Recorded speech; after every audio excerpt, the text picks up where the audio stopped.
भारत देश में क्रिकेट को एक धर्म और एक शुद्ध एहसास में तब्दील हुए लगभग 38 साल हो गए हैं। 38 साल पहले साल 1983 में हरियाणा के एक सीधे साधे नौजवान ने लॉर्ड्स की बालकनी में खड़े होकर भारत में क्रिकेट को एक क्रांति में बदलने का सूत्रपात किया था। उस दिन से भारत में रखी अंग्रेजों की ये धरोहर इस देश का अपना जुनून बन गई थी। और कहते हैं कि जब कोई चीज जुनून बन जाती है तो जज्बात, भावनाएं और एहसास उससे अपने आप जुड़ जाते हैं, जो अक्सर खुशी और गम के आंसू बनकर छलक पड़ते हैं। आज की इस वीडियो में हम भारतीय क्रिकेट इतिहास के कुछ ऐसे ही मौके ढूंढ कर लाए हैं जब कई भाषाओं और संस्कृतियों वाला यह देश एक एहसास में तब्दील हो गया था। जब 11 खिलाड़ियों को एक मैच में मिली हार या जीत 1 अरब की आबादी वाले इस देश के लोगों के लिए हंसने या रोने की वजह बन गई थी। नमस्कार, मेरा नाम है अनुराग सूर्यवंशी और आप देख रहे हैं Narad TV. 1996 world cup semifinal. साल 1987 के बाद एक बार फिर वर्ल्ड कप टूर्नामेंट्स का कारवां एशियाई धरती पर पहुंच गया था। अजहरुद्दीन की कप्तानी में भारत अपने दूसरे वर्ल्ड कप टाइटल को हासिल करने की राह में सेमीफाइनल तक का सफर तय कर चुका था। यहाँ भारतीय टीम का सामना इस टूर्नामेंट में दूसरे बार अपने पड़ोसी देश श्रीलंका से होने वाला था।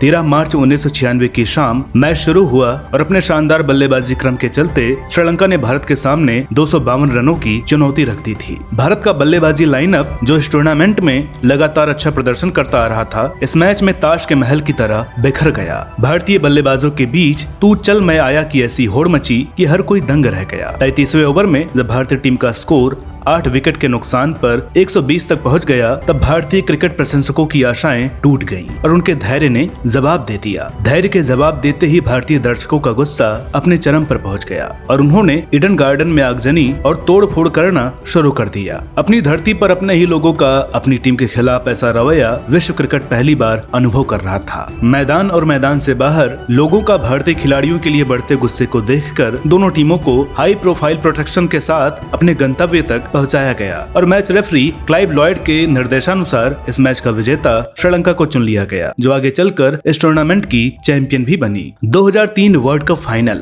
90s के उथल पुथल भरे माहौल के बाद नए कप्तान सौरव गांगुली की कप्तानी में नई सदी का पहला वर्ल्ड कप टूर्नामेंट खेलने अफ्रीका पहुंची भारतीय टीम को इस वर्ल्ड कप में खेलते हुए देखकर ऐसा लग रहा था कि कई सालों का इंतजार बस खत्म हो सकता है। भारत ने इस टूर्नामेंट के दौरान इंग्लैंड, जिम्बाब्वे, न्यूजीलैंड और पाकिस्तान जैसी बड़ी टीमों को हराकर अपना स्थान सेमीफाइनल की दौड़ में बना लिया था। यहाँ केन्या को हराकर भारत फाइनल में पहुंचा, जहां ऑस्ट्रेलिया भारत का इंतजार कर रही थी। 23 मार्च 2003 की तारीख। चैंपियन बनने का सपना बस एक कदम की दूरी पर था और ये दूरी पाटने का जिम्मा सबसे ज्यादा सचिन तेंदुलकर के कंधों पर था, जो अपने करियर की कुछ सबसे बेहतरीन पारियां खेलकर मैदान पर उतरने वाले थे। जोहानिसबर्ग के वंडरर्स स्टेडियम पर रिकी पॉन्टिंग और गांगुली उतरे और भारत ने टॉस जीतकर पहले गेंदबाजी करने का फैसला लिया। आज भले ही गांगुली को अपने उस फैसले के कारण कई क्रिकेट पंडित कोसते हैं, लेकिन उस दिन किसी को भी उनके इस फैसले की परवाह नहीं थी। भारत का हर एक आदमी जीत की उम्मीद लिए बैठा हुआ था, लेकिन यह उम्मीद समय के साथ साथ शांत होने लगी। रिकी पॉन्टिंग का हर शॉट भारत की उम्मीदों को कम कर रहा था। ऑस्ट्रेलियाई पारी खत्म हुई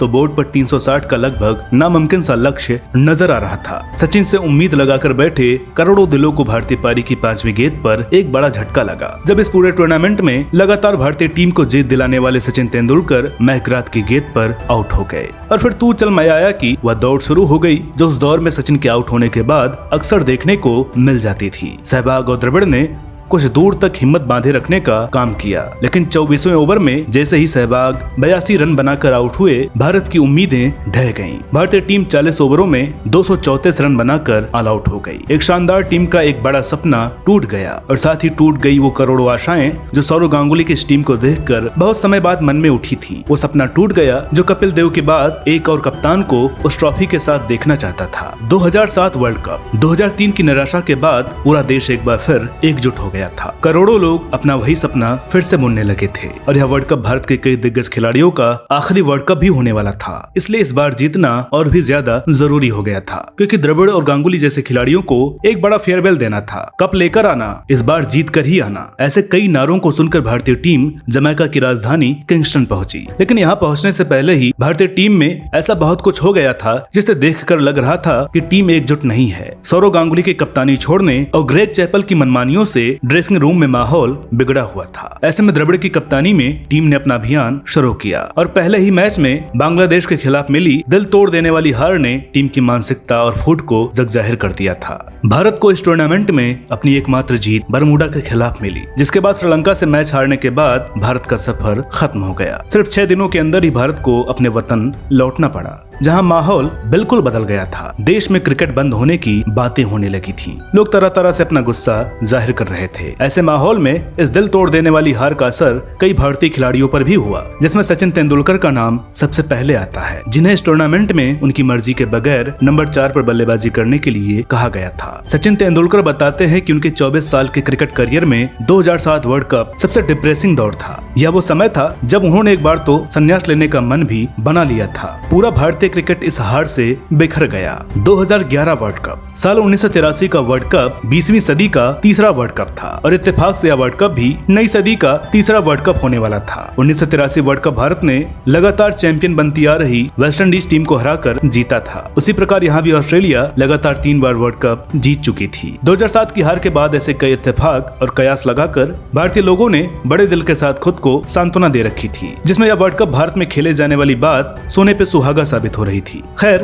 कई कयासों, आकांक्षाओं और आशाओं के साथ यह वर्ल्ड कप भी शुरू हुआ और आगाज शानदार रहा। पहले मैच में बांग्लादेश को हराकर अजय भारतीय टीम लगातार आगे बढ़ रही थी। सपने साकार होने लगे थे, लेकिन पिछले कुछ अनुभवों को देखते हुए एक डर भी साथ साथ चल रहा था। धोनी की कप्तानी में भारत ने नॉकआउट मुकाबलों में पाकिस्तान और ऑस्ट्रेलिया को हराकर फाइनल में अपनी जगह बना ली थी।